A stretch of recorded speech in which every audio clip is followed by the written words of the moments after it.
venezuelano. E o Independiente, como você citou aqui, técnico indo embora, jogadores que fizeram parte desse título recente.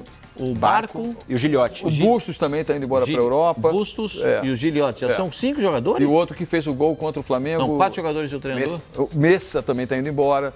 Né? E o Gilhote o Messa está indo para o México. Está indo para o México. Então, assim, o time está indo se desfazendo aos poucos. Né? Então, isso é a valorização de um time campeão num continente, na Sul-Americana, intercontinental.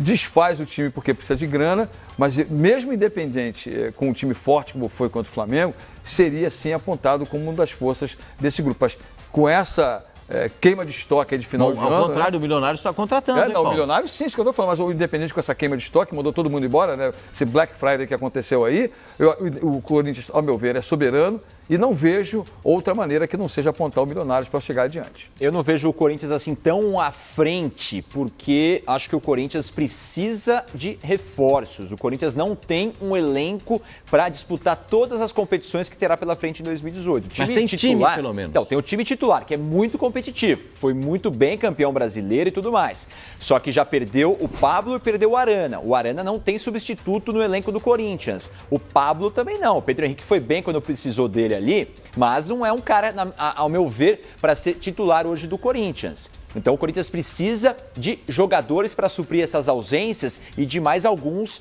para suprir possíveis ausências ao longo da temporada. O time é bom, mas o elenco não é tão bom assim. Acho que nesse grupo vão ser disputadas as 2 vagas para a próxima fase entre Milionários, Independiente e Corinthians. Não coloco ninguém muito à frente do outro. O Deportivo Lara vai ser o termômetro. Quem tropeçar contra esse time pode cair fora. Não vejo o Corinthians tão à frente de Independiente e Milionários, não. Os times colombianos têm feito boas competições, é sempre chato encarar esses times colombianos. Então eu vejo Corinthians, Independiente e Milionários disputando as 2 vagas. Jogar em Bogotá a 2.700 metros acima do nível do mar, 2.600, 2.700 mas não é altitude, metros. O cara começa a sentir a partir de 3.200. Os especialistas dizem que o ser humano começa a ter reflexos da altitude a partir de 2.500 metros. É 2.500, Pascoal. Não é. O Corinthians caiu pro Racing na Sul-Americana porque não aguentou aquela maratona que tinha do Campeonato Brasileiro junto à Sul-Americana. O Corinthians já não estava mais na Copa do Brasil, isso foi bom pro Corinthians no início do Brasileirão. Eu penso diferente. O Corinthians na Sul-Americana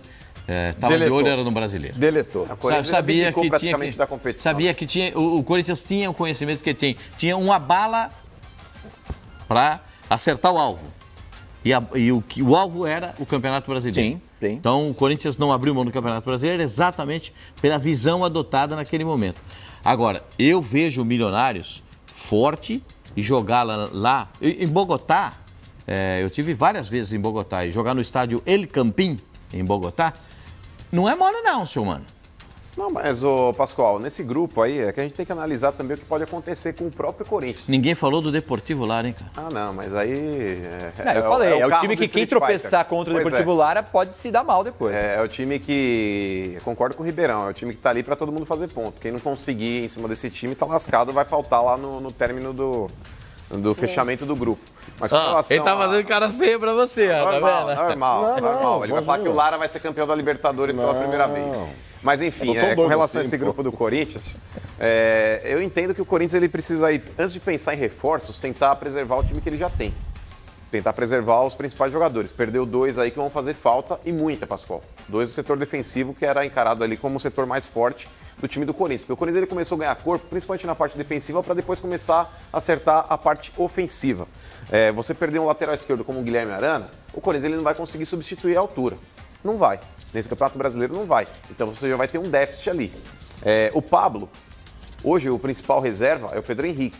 Que eu, inclusive, nem coloco na minha avaliação, no meu critério. O Léo Santos eu acho mais zagueiro do que o Pedro também Henrique. Acho o Léo Santos mais... Ele tá machucado, tá se recuperando. Mas eu não colocaria o Pedro Henrique de titular. Mas ele, na visão do Carille, é o substituto imediato para o Pablo. Nem o Marlon, que estava emprestado na Ponte Preta? Também não acho, viu, Pascoal? Também não acho que seja hoje um zagueiro que possa ocupar ali a vaga do Pablo. O Iago tá voltando, né? O Iago. O Marlon é o zagueiro da Ponte Preta. Ele já na Ponte Preta, o Iago que jogava lá dele. O Marlon, por Corinthians teve interesse e acabou Mas também não acho. Eu entendo aí que qualquer zagueiro que o Corinthians coloque ou qualquer lateral que o Corinthians cumpre hoje para suprir o Arana, os dois estarão abaixo do que era ali o Pablo e o Guilherme Arana.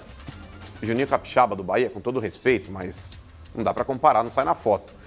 Então, Pascoal, eu acho que o maior desafio do Corinthians hoje é preservar o Balbuena, que é um zagueiro que vai ser cogitado aí também nessa janela de transferências.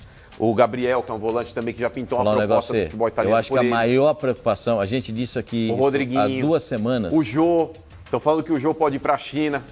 A gente disse isso aqui há 2 semanas e eu disse isso, que a maior preocupação do Corinthians hoje é a manutenção do Balbuena.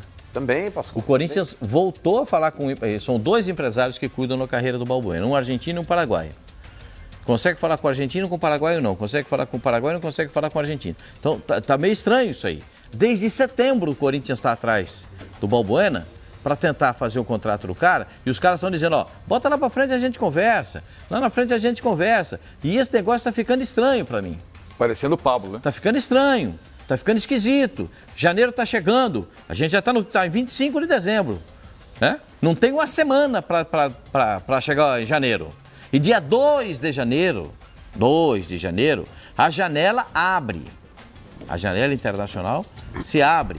E aí é a janela que eles chamam de reposição da Europa. Não é da composição do elenco, é de reposição. Um time que precisa de um zagueiro, outro time precisa de lateral, um time que precisa de volante, um time que precisa de centroavante, eles vão buscar no mercado. Né? E o Balbuena está sendo observado desde a metade do ano passado. O Corinthians corre um sério risco de perder um jogador importante nessa janela a partir de 2 de janeiro. E eu acho que o maior desafio agora, Pascoal, é que o Corinthians ele consiga viabilizar a contratação ou contratações de jogadores protagonistas que venham para fazer a diferença. Porque existe uma expectativa, não dá para o Corinthians dormir também nesse barulho de que apostamos no bom e barato e deu certo. É uma situação que raramente acontece, Pascoal. O Corinthians aí no começo do ano, ele não tinha lá grandes pretensões, ele montou um time talvez para brigar pelo estadual, mas o Campeonato Brasileiro foi muito além das expectativas que foram geradas. Então o Corinthians ele precisa investir, porque Libertadores da América é um torneio que você precisa investir pesado para construir um bom time e ser campeão, ou pelo menos brigar. E o Corinthians, pela expectativa que foi gerada esse ano, ele precisa fazer isso. Rapidamente, Pascoal. A produção está me apertando aqui para a gente mudar o grupo. Para mim, o Corinthians passa em primeiro, Milionários e Independiente brigam pela segunda vaga. E eu tenho um zagueiro pro Corinthians, eu estava lembrando aqui. Não tem zagueiro nenhum. Gabriel Paulista, que jogava no Arsenal, se eu não me engano, ele está no Valência. Se não me engano, não, está no Valência da Espanha. É um cara de 27 anos, jogou em seleção, experiente, ninguém fala nele.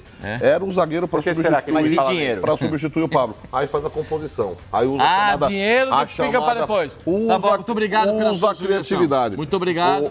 Vamos para o Roberto, grupo 8. Roberto, vai na minha, Vai Roberto. na dele não, que você acaba tendo que pagar depois a conta.